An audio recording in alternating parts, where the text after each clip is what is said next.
Chapter 22 The Quiet Return of Chị Thanh Tâm. The year 1976 began in Saigon with an odd kind of stillness. That morning the sun was warm but hazy, and my father sat as usual on the balcony, gazing down the street with his quiet, thoughtful eyes. Nothing signaled that something extraordinary was about to happen until the sound of the bell broke through the stillness. The distinct jingle of the cyclo bell. We heard it pause at our gate. Someone called softly from outside. Curious, we hurried to open the door, and there she was, Chị Thanh Tâm.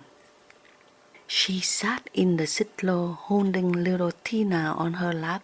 Her face was pale, her eyes darkened with fatigue and worry.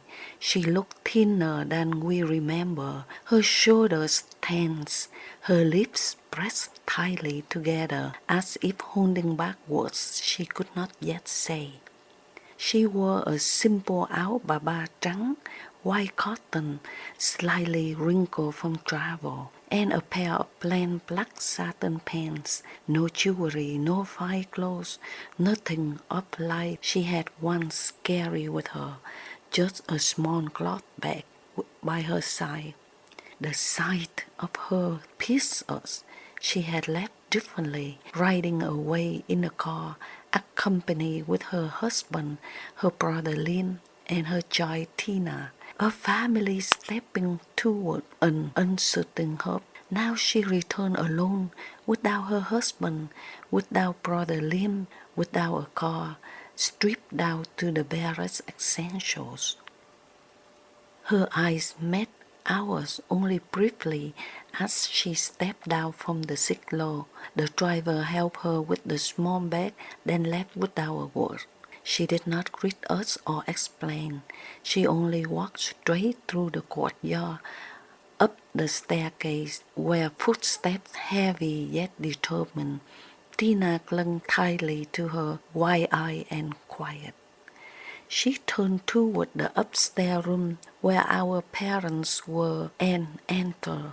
Then the door closed behind her with a muted thud, leaving us outside to wonder, to fear, to imagine. Upstairs whispers.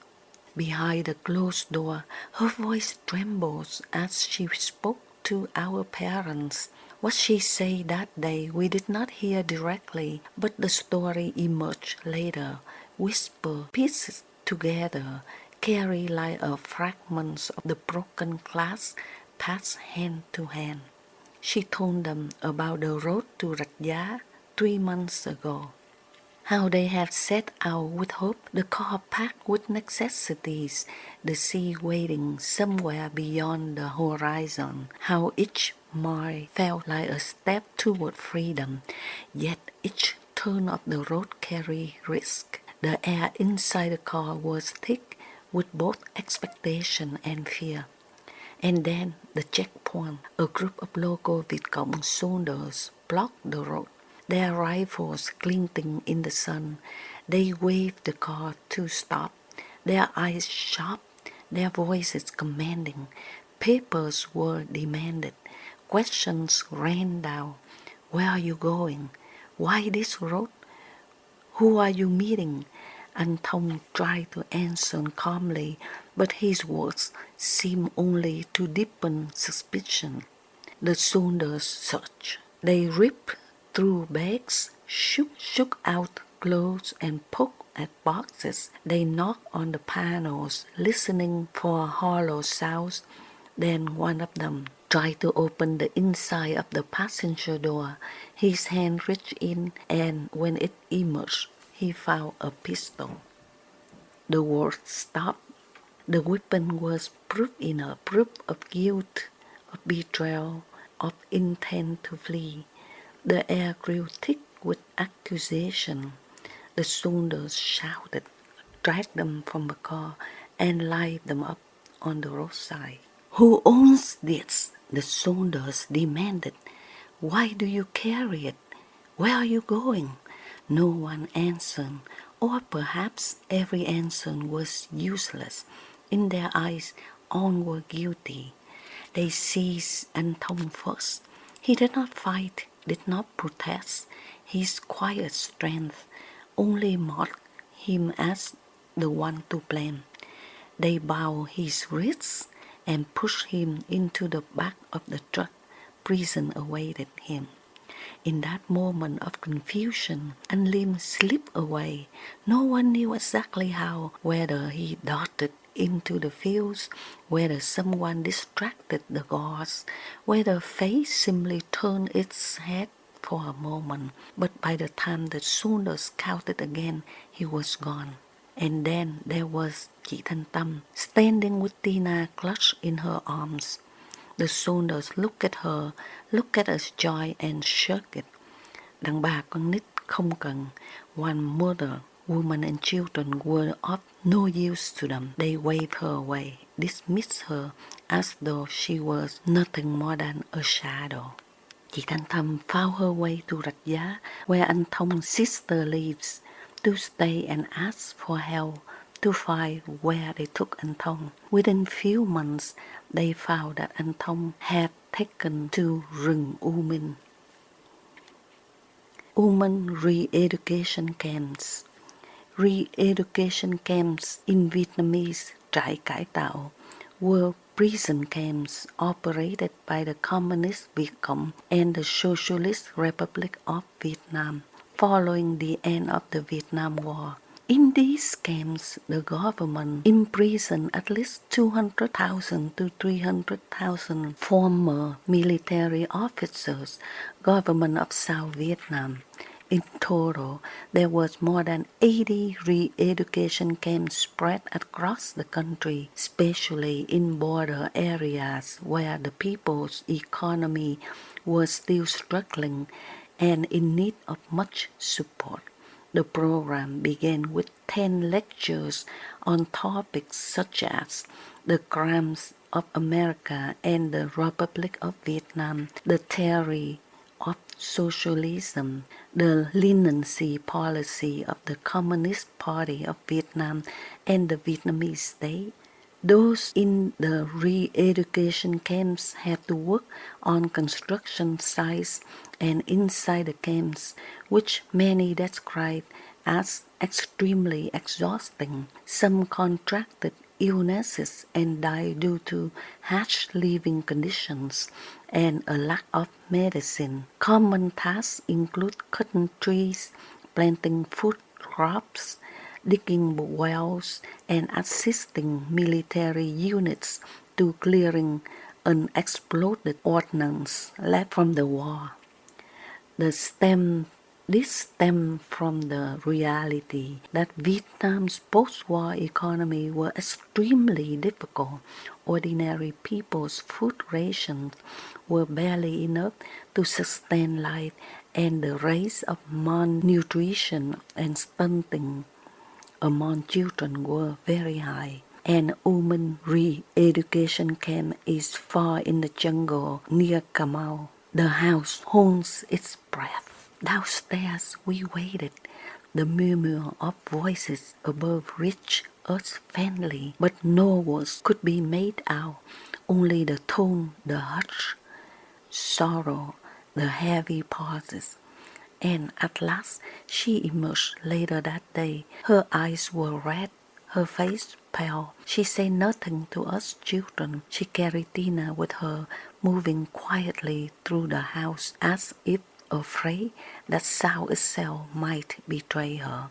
My mother's face told us more than words.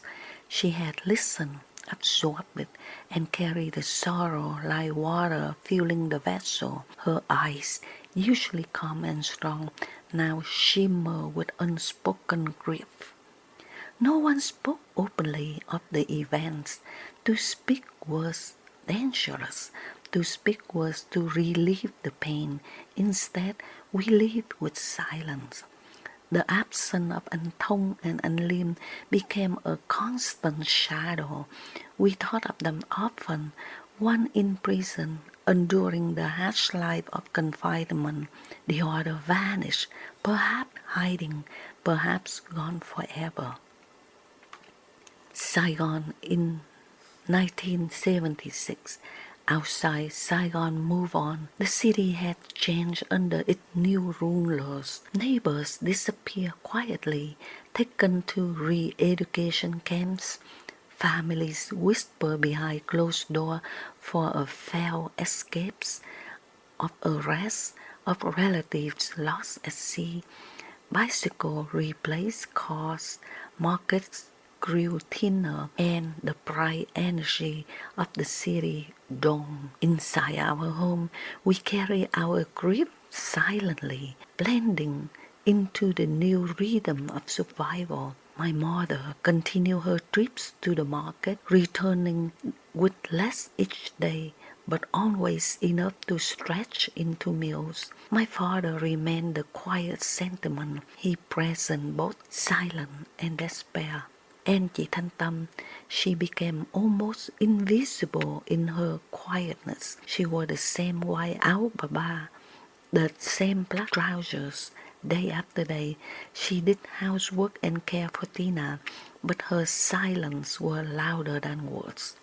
Sometimes, late at night, I would see her by the window, staring into dark street, the light of the lamp catching her tired face. Her expression was unreadable, grief, worry, hope all tangled together.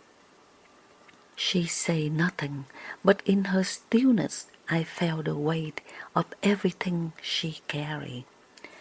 Reflection. Looking back now, I realized that my eldest sister Thanh Tam's return was more than just a homecoming. It was a lesson in survival. She had left with hope, with dreams, with plans. She returned with none of those, carrying only the raw truth of endurance. Her silence taught us something was never good, that survival is not always heroic, not always loud.